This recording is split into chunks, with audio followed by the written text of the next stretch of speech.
could start as soon as we can.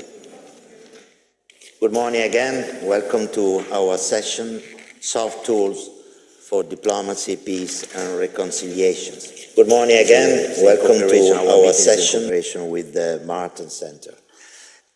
Allow me to read a piece of our talking points. Public institutions and civil society can play an important role by promoting cooperation and intercultural dialogue, making sure that Mediterranean can once again act as a place of encounter, a bridge between people and cultures. Well, actually, I don't agree. At least, I'm not so optimist. I'm pessimist. Maybe because I live in Jerusalem, in the middle of the hatred between two people, two civil societies not recognizing the narrative of the other, and two civil societies refusing to dialogue. Yesterday I was moderating the closed-door meeting of the Palestinians, and we got another experience of this kind. Well, I try to remember in the Hamil Habibi novelist, his novel, wonderful novel, he died, was a Palestinian-Israeli writer. He wrote a wonderful novel called The Pessimist. I try to put, but again, my pessimism is still prevailing on the optimism. Maybe my pessimism is misplaced, but we will discover it today. Our panelists, our speakers are Michael Haddad, or Michel Haddad. Thank you. Is the reliable proof that my pessimism could be wrong. Introducing Michael or Michel, a Lebanese, as the goodwill ambassador for climate action in the Arab states and responsible ambassador for disability and inclusion. I tell you only a small piece of his story, of what is and what is doing. He broke a gazillions of sport and physical records, but what he deserves most is the gold medal of optimist. I count on you to change my mind. Charlotta Spare, she's the Deputy Director of the Stockholm International Peace Research Institute, SIPRI, which is the watchdog of military expenditure and arms trade in the world. Charlotta served for many years at the Swedish Foreign Service. She was ambassador in Cairo and Amman, and the director of the Swedish Dialogue Institute for the Middle East. And then Klaus Welle. Yes, Welle is correct. Ich nicht sprach Deutsch. Alles gut. Is council chairman of the Martin Center for European Studies in Brussels. And Welle is a well-known politician, member of CDU. He was Secretary General of the European Parliament from 2009 and 2022, working with 5 presidents. Well, Klaus, let me start with you. As European, I define myself citizen of Europe born in Italy. I have to admit that a lot of mistrust govern the Euro-Mediterranean relations. What the European Union and its Parliament should do to get things better? Yes, thank you very much for this question. First, I have to make a confession. I'm not an expert on the Mediterranean, but given that we will also discuss the role of the European Parliament, maybe I have my place here on this panel. If we are saying mistrust is governing the relationship between the North and the South, I believe we are underestimating the problem. Because once we look into the South, we see that mistrust is also governing the relations South and South. And that's not just Israel with Lebanon or Israel with Palestine. If I'm correctly informed, the border between Algeria and Morocco is still closed. We have the problem in the Western Sahara. We have a terrible situation in Libya. So geographically we can speak about a South, but politically we cannot speak about a South. So the coordination issue between North and South is much more difficult as if it would just be North and South, because we have huge South-South issues which are also hindering progress. But still, the European Union is the biggest investor, still the biggest trading partner. So how do we deal with this when we don't have one South? My feeling is that on the one hand, we maybe have to deal with specific groups on specific issues. For example, between Egypt and Cyprus, there are some arrangements in the energy sector and precise progress being made. The same is true on renewable energies. But given from where I'm coming, I was also the Secretary General of the EPP Transnational Party. My impression is that political parties could also play an important role because they are networks of trust. They provide direct access between leaders, not just party leaders, but also government leaders, between different organizations. So I believe that we need to find also flexible formulas to provide access of actors from the South to decision makers in Europe through European political parties. The same is true for universities, political foundations, which I'm representing here as well with the Martin Center. Thank you. Michael, prove me my pessimism is misplaced. You're coming from a country which has got a lot of problems, but maybe inshallah, maybe the peace is on the horizon. Inshallah. So, being Lebanese, and thank you for asking me, Abu Dawood, this question. You know, for the past 5 years, we experienced semi-total collapse when it comes to governmental institutions.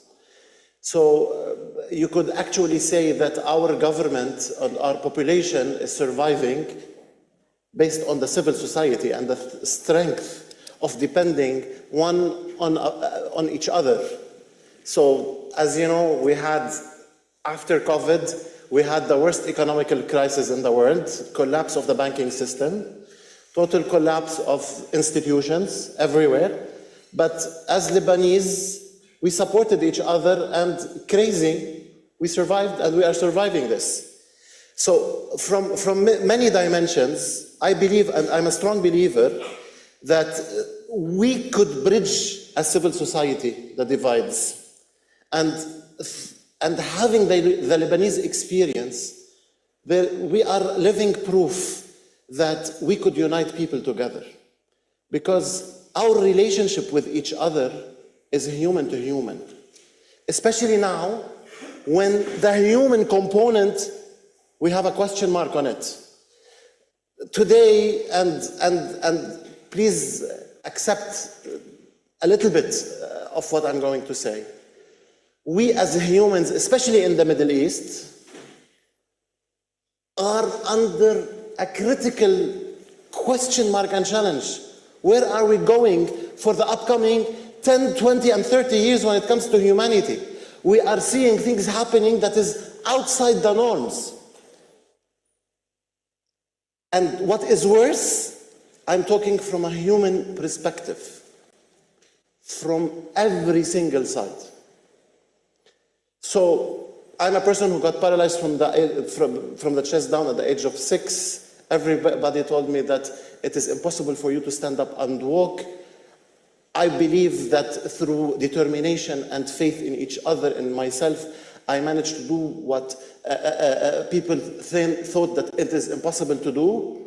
And I think my experience as a human living in the Middle East could echo on everybody. I proved to myself that nothing is impossible, and maybe I'm here to prove to everybody that together we could build bridges together, we could find solutions together, we could at least discuss, talk, specify the problems, and take steps forward. So I believe that together we could do impossible actions. Yeah, actually, I have to say, living in Beirut for 4 years in the 80s during the Civil War, that was amazing, because then after 15 years of civil war, the Lebanese civil society, they started to call 15 years of civil war l'événement, like, you know, a car crash, a small car crash on the Corniche. So the capability to restart, to live together, but we will see. Still, we have to watch what's going on in the next days and the diplomacy. Charlotte, in 2023, I'm quoting CIPRI, the war spent $2 trillion and $443 billion for the defense. United States was first, $916 billion, the same amount of the next 10 countries combined. In the context of a Middle East fragmented and primary buyer of arms, what can be the strategies to foster cooperation and security? First of all, thank you very much for having me on this wonderful panel. Well, of course, you're absolutely right that we have a situation of securitization and militarization, an enormously complex geopolitical situation, and the fragmentation that you're mentioning. In that situation, it's easy to make the mistake of thinking only in hard security terms. And I'm very glad that a conference like this and many other conferences are also looking at other dimensions. For the last decades, we have been working on developing the concepts on human security, on ecological security. And I think we all need to really take security from a very broad perspective, looking at it as the national security, the human security, and the ecological security. In this, of course, diplomacy plays an absolutely crucial role, but not only the traditional state-to-state diplomacy, but the diplomacy in the, so to say, modern sense, where diplomats are also engaging with different other actors, with the civil society, with researchers and think tanks, with the media, with private sector. So I think that kind of engagement is also something that is absolutely crucial at all levels. Dialogue is the tool and the method, but also not only the means, but also a goal in itself. If we can have a chance to better understand each other, including threat perceptions, including grievances, then we also have greater opportunities to address the different challenges. As Michael was mentioning, we are facing so many different challenges, be they economic, be it security and politics, or be it environmental or climate, or be it on the migration side. All of these issues we will need to solve, and we will need to solve it together. And dialogue is, I think, the only way forward in that regard. So I'm very glad that we've put together this session on, so to say, soft tools of addressing these issues as well. On the question of optimism and pessimism, if you allow me, I think it's not a question of choosing one or the other. It is, at least as far as I see it, very much a question of an obligation that we have to the generations before us and to the generation after us to actually create a world that is worth living in. And we can only do that if we can coexist in a good manner. Thank you. Very well said. Yeah, please, why not?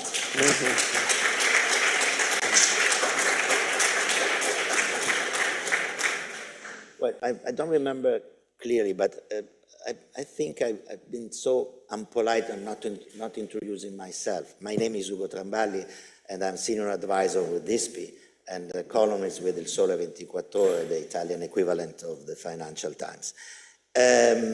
Michael, I want to come back to you. At the end of the day, you are an ambassador on climate action in the Middle East, one of the most polluted places in the world. It's not enough. But the civil societies of the region are confronting many challenges that seems to be apparently more compelling, at least. How can you raise the awareness also on the climate change? What is the reaction, the response? So, thank you for this question, Abu Dawood. So, my work lately... It's my nom de guerre, Abu Dawood. ...is to connect climate impact on the most vulnerable communities. As you know, 16% of the world population suffer from a kind of disability, which is 1.4 billion people around the world. When it comes to the Middle East and the conflict, we have alarming numbers. Like 28 to 32% of the population in Syria suffer from disabilities. And due to the marginalization and the absence of government support and integration and inclusion, and based on studies, each and every person suffering from a disability is dependent on 5 people for his or her survival. This is the disability component. When it comes to the climate component, we all know Middle East is one of the most affected countries or regions in the world when it comes to climate. Heat waves, drought, 65% of its food is dependent on others. So when it comes to our region, it is a red alarm. When it comes to the most vulnerable communities, people with disabilities and special needs, because the special needs community is also a community which is different than the disability community. It includes elderly, children, temporarily disabled people, and pregnant women, etc., etc. So with the marginalization of the most vulnerable communities, people with disabilities and marginalized communities, this marginalization is alarming. And the impact of the devastating climate actions on this population is also alarming. So for the past 5 years, I'm voicing out, and again, thank you for Italy, thank you for the Med Dialogue, thank you for allowing me to highlight the most vulnerable community and the disability component when it comes to the region, and when it comes to climate, and when it comes to the intersection of climate and the most vulnerable communities. If you want to ask me for soft power, and I think there is a very big area of soft power when we help, especially to bridge both shores, when you have the evolved Europe with all the knowledge when it comes to inclusion, and this vast percentage of people living in those marginalized areas, most vulnerable communities, from the know-how perspective, from the support perspective, and how to empower this community to be part of building up their futures, their countries. So if I want to just mention the wars and the conflict areas and the alarming numbers in Lebanon, Syria, Iraq, Yemen, Sudan. So if we start guiding those populations, empowering those populations, building bridges, building dialogues, empowering the civil societies, because till this moment, regionally and internationally, from my perspectives and my work in this region and the world, still, people with disabilities, they don't have a strong voice. Again, thank you for the Med Dialogue, for everybody here, for giving us this voice now. We have to be part of the solution. We have to be part of the decision-making, and also we could play a very big and strong part in the peace building and bridging both communities everywhere, especially in the Mediterranean. Shukran and Afwan.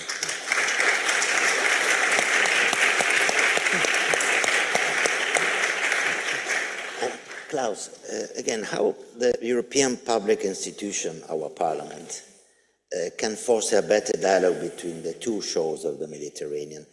It seems to me that the European country sensitivity is dictated much more by geography rather than a common interest. I mean, the Middle East, the Southern Europeans are taking care of Middle East, the Eastern Europeans taking care of the danger of Putin and Russia, the northern countries will take care about the Arctic and so on. Yes, Ugo, thank you for that question. You can have that impression, for example, when you're having a look at the military support given for Ukraine. And the further away you're living from Ukraine, the smaller are the donations. but I believe it's a major mistake, because Russia is not only in the east, Russia is also in the south. Russia was in Syria. Millions of people have been displaced in Syria. Millions of people had to come to Europe. And Syria is not a country of the east. Syria is a Mediterranean country. And have a look at the Sahel zone. All the countries now in the Sahel zone are more or less dependent on Russian troops, which were formerly known as Wagner troops. They could destabilize the Sahel zone and with it Northern Africa at any given moment, and the effects would be immediately there also for the South. So to believe that we can have this kind of division of labor, Russia is just a problem for the East, is a major mistake, as it is a major mistake to believe that the South is just a problem for the Southern European countries. But the Parliament, in fact, can do a lot and is doing a lot. We established a parliamentary assembly together with the southern countries for the Mediterranean. There are 5 permanent working groups where members of parliament, European Parliament, national parliaments are working together on issues like the environment, on issues like the economy, on issues like culture. I was the head of cabinet to the president of the parliament when we conducted a year of interreligious and intercultural dialogue, and we invited Muslim leaders from Syria, from Egypt, also Jewish representatives from London and other religious communities, something which is very important. And when you look at the leadership of the European institutions nowadays, I believe there's a window of opportunity. The European Parliament is led by Roberta Metsola. Roberta is coming from Malta. She knows exactly what we are talking about, and we are going to have the President of the European Council, Costa, Prime Minister for a long time in Portugal, who exactly knows what he's talking about. So I think there is a momentum which we could use now to reinvigorate that dialogue between the northern and the southern shore of the Mediterranean. Oh, let's hope. Charlotte, what tools could be used to promote a culture of understanding in the Euro-Mediterranean region? And as a follow-up, do you agree regarding what Klaus said right now?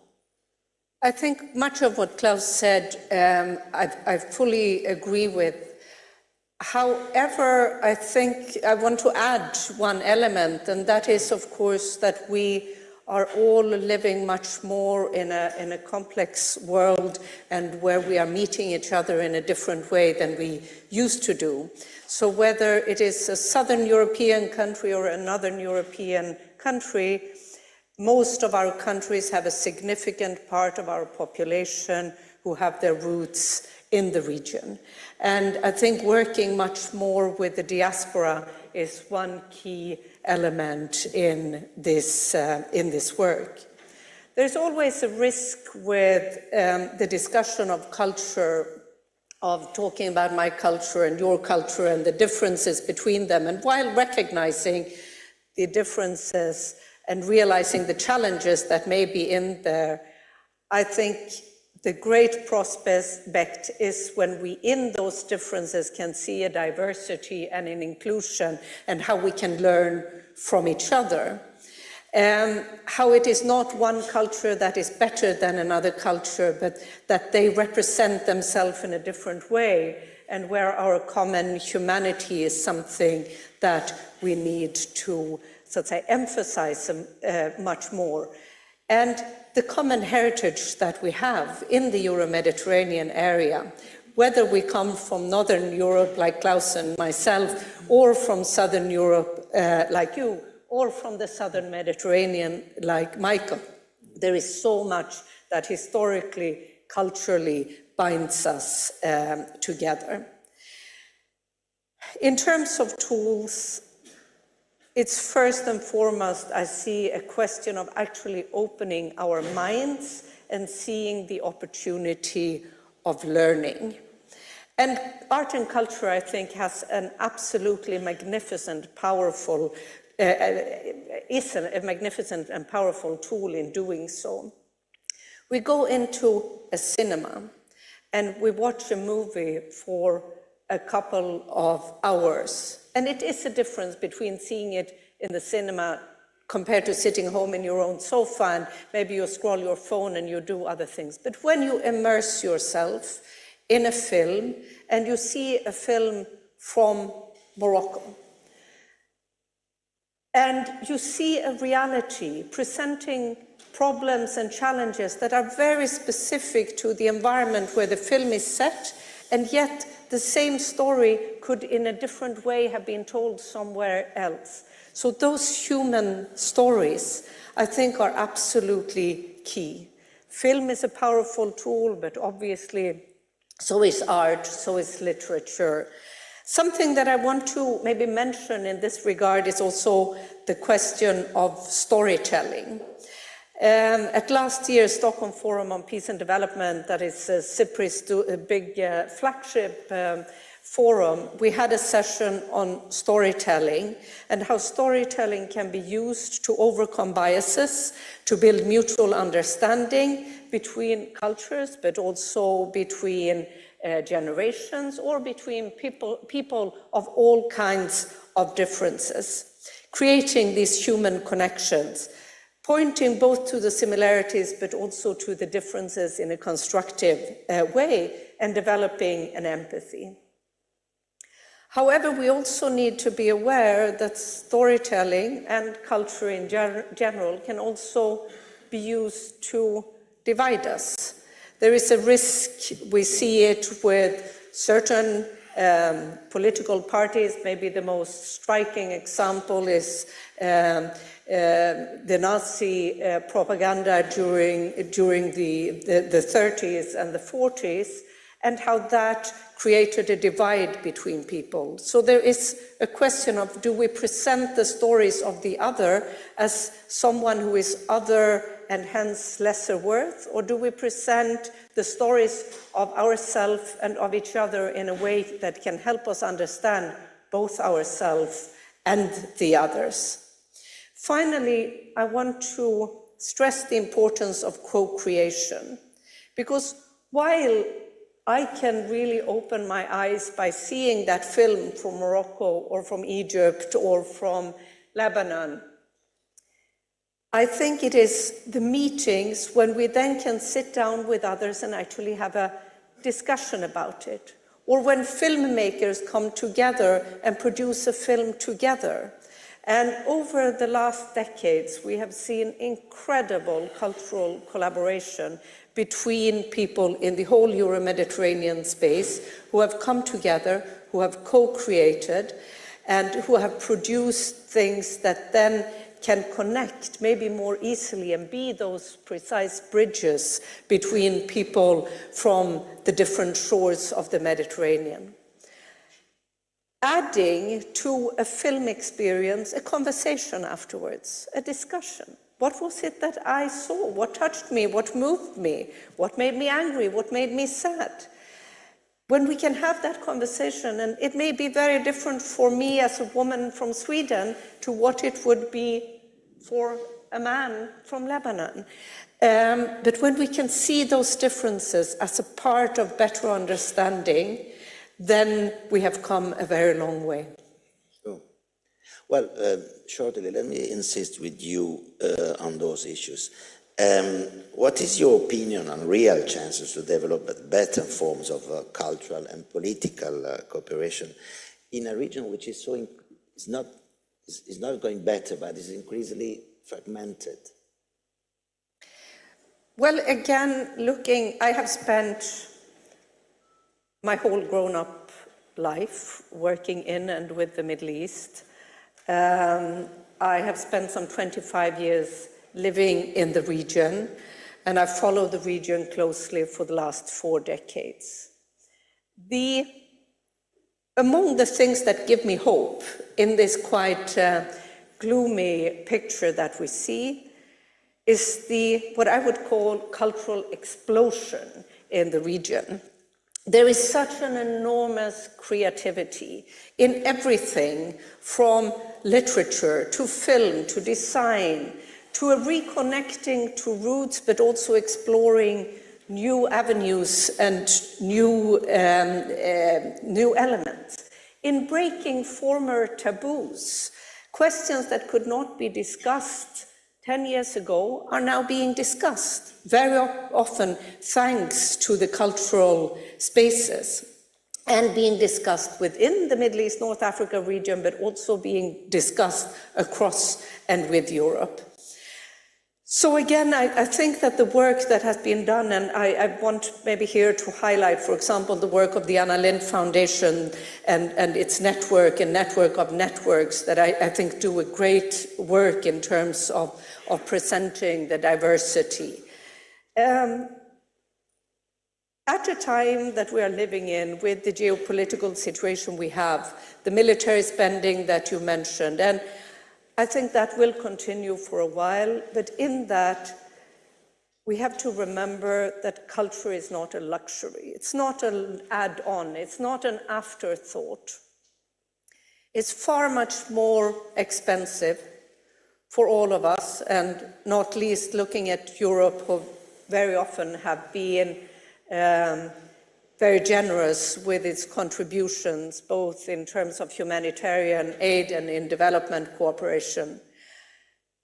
But it's far much more expensive to pay for reconstruction than it is to pay for conflict prevention and in working for greater understanding. So again, I want to make a real call and a real pledge, both for diplomacy, but also for really working on these human connections and on the soft tools as a way and as a part of the conflict prevention. Obviously, it's not enough. There are many other things that also are needed, but I believe that this is an important ingredient in the human relations and in the better understanding.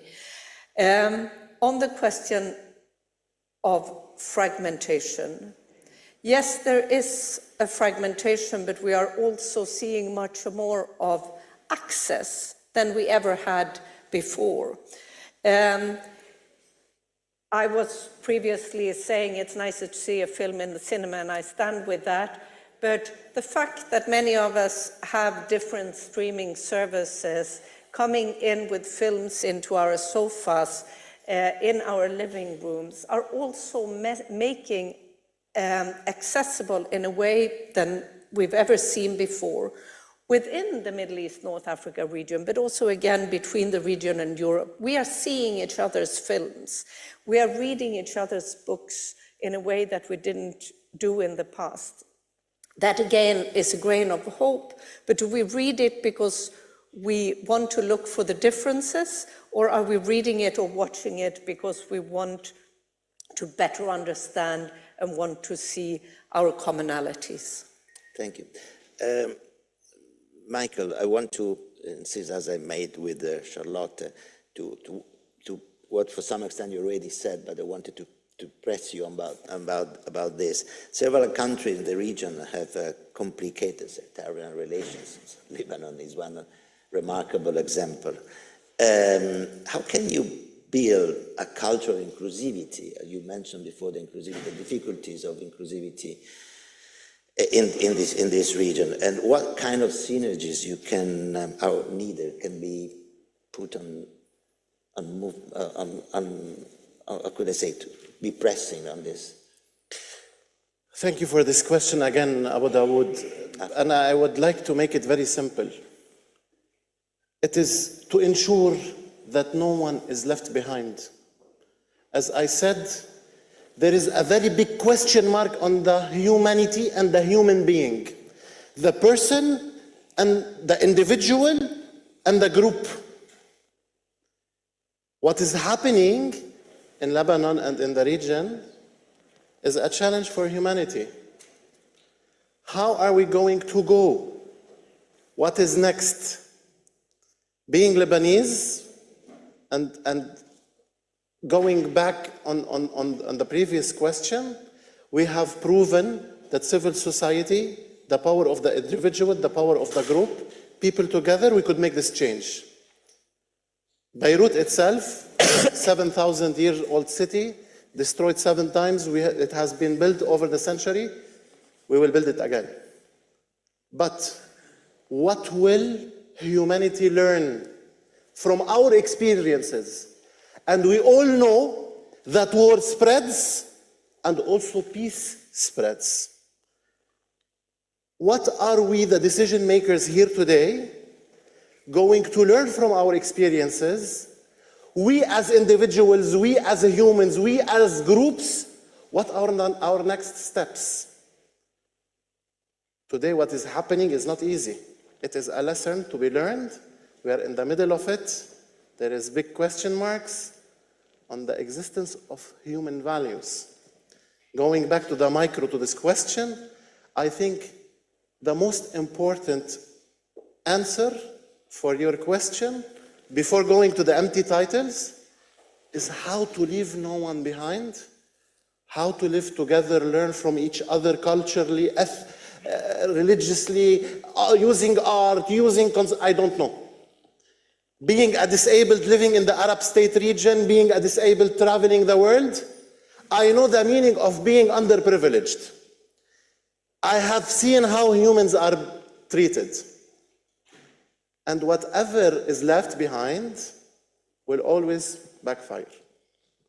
So how we take the next steps forward, how we look at things, how we act on things, how we promote, using diplomacy, peace, how we save our human values, how we save our humanities, how we look into this future, into this upcoming future, is the real question mark. So, in a nutshell, I don't know the answer, but maybe I could indicate about the questions that has to be asked, especially when I come from Lebanon, from a country that is asking a question not for this country, but for all humanity. Last but not least, Your Excellency, I would love to invite Klaus, Abu Dawood, and Charlotta to Lebanon to see our culture, to see our cities, and to see our 8,000 years of civilization that we gave to the world. And again, from Italy, from the Med Dialogue, thank you for giving us a voice. And I'm sure that together, each and every one of us, from a person with a disability who, from a personal experience, found out that each and every individual could do a change, I think each and every one of you could be this change. And together, I'm very sure that we could change the world to the good, especially at this moment when our existence is in a very big question mark. Okay. So we will have...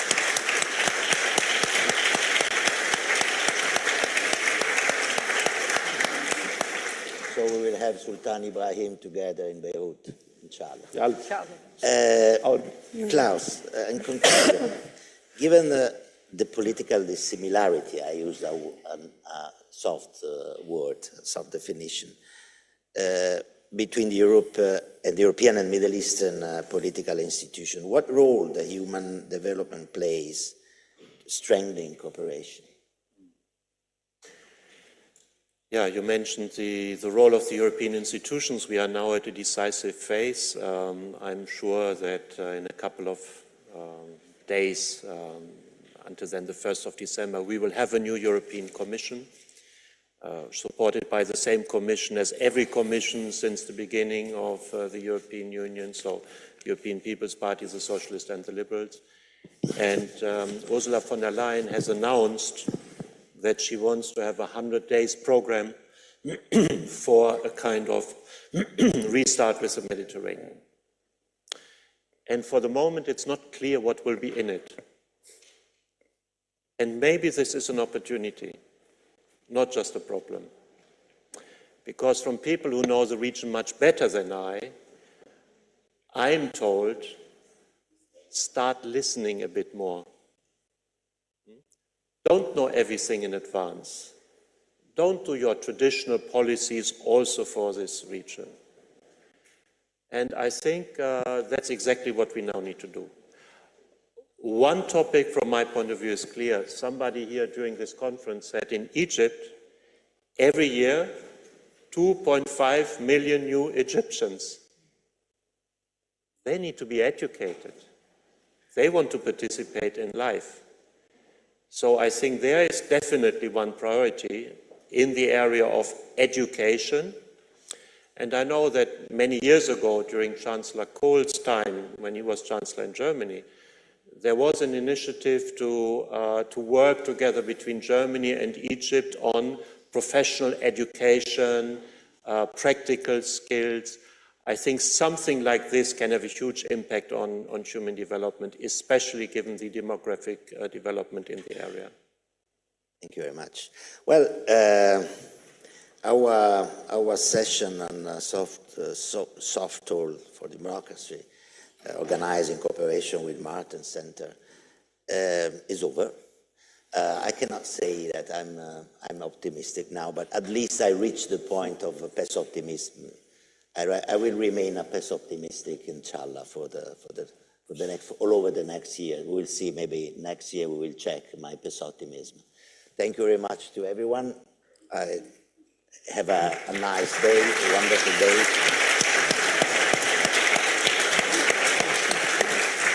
And be optimistic. Charlotta, you know our ambassador?